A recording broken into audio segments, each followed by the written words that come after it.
இந்த எக்ஸ்பிரிமெண்ட்ல பார்த்த மாதிரி வாட்டருக்கு ஒரு ஸ்ட்ராங் கொஹசிவ் ஃபோர்ஸ் இருக்கும். கொஹசிவ் ஃபோர்ஸ்ன்றது சேம் மாலிகூல்ஸ்க்கு இடையில இருக்கிற அட்ராக்ஷன்.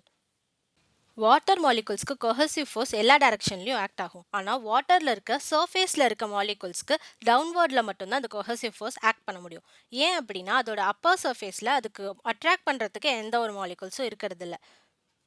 ஸோ சர்ஃபேஸ்ல இருக்கிற வாட்டர் மாலிகூல்ஸ்க்கு டவுன்வர்ட் ஃபோர்ஸ் ஆஃப் அட்ராக்ஷன் மட்டும்தான் இருக்கும். ஸோ இதனால கிரியேட் ஆகிறது தான் சர்ஃபேஸ் டென்ஷன். இந்த சர்ஃபேஸ் டென்ஷனால தான் ஒரு ஸ்ப்ரிங்கை நம்ம வாட்டரில் வைக்கும்போது அந்த ஸ்ப்ரிங்கால் அதோட சர்ஃபேஸில் மிதக்க முடியுது. இந்த எக்ஸ்பிரிமெண்ட்டில் நமக்கு வில்லனாக வந்தது யார் அப்படின்னா சோப் மாலிகூல்ஸ். சோப் மாலிகூல்ஸ்க்கு என்ன ஒரு கேப்பபிலிட்டி இருக்குது அப்படின்னா இந்த சர்ஃபேஸ் டென்ஷனை அதால் கொலாப்ஸ் பண்ண முடியும்.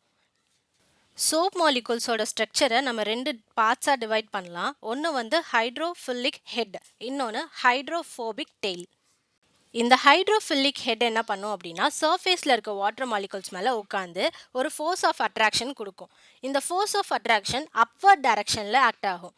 நம்ம சர்ஃபேஸ் டென்ஷன்னா என்ன பார்த்தோம் அப்படின்னா டவுன்வர்ட் ஃபோர்ஸ் வந்து அதிகமாக இருக்கும், அதனால தான் சர்ஃபேஸ் டென்ஷன் கிரியேட் ஆகுதுன்னே பார்த்தோம். ஆனால் இந்த சோப் மாலிகூல்ஸ் அங்கே இடையில பூந்து ஒரு அப்வர்ட் ஃபோர்ஸ் கொடுக்குது. இந்த அப்வர்ட் ஃபோர்ஸ்னால இந்த டவுன்வர்ட் ஃபோர்ஸ் கொலாப்ஸ் ஆகுது, அதாவது சர்ஃபேஸ் டென்ஷன் கொலாப்ஸ் ஆகுது. இதனால தான் அந்த ஸ்ப்ரிங் வந்து சர்ஃபேஸ் டென்ஷன் கொலாப்ஸ் ஆனனால கீழே விழுந்துருது. So the surface tension movie உங்களுக்கு புரிஞ்சிருக்கும்னு நினைக்கிறேன். இது இன்ட்ரெஸ்டிங்காக இருந்ததுன்னா உங்கள் ஃப்ரெண்ட்ஸ்க்கும் ஷேர் பண்ணுங்கள். அப்படியே வீடியோவை லைக் பண்ணிவிட்டு மறக்காமல் சேனலை சப்ஸ்கிரைப் பண்ணுங்கள்.